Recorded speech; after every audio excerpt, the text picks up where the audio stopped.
Okay, hi, I'm Mark Klein. Just wanted to share my experience with Pierre Hedary.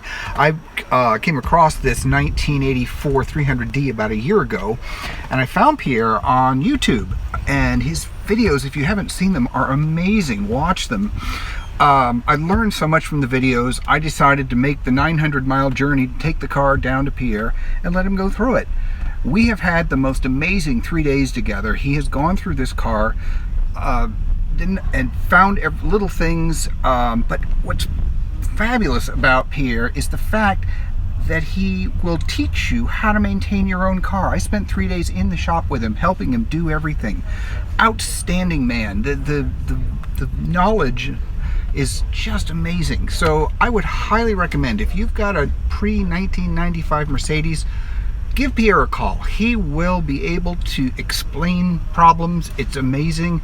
And if you have the chance to visit him, stop by the shop, bring your car down. The man is just amazing. I cannot say enough great things. And Pierre, thank you so much for your time for the last 3 days. I have learned more about this car than I ever thought I would know.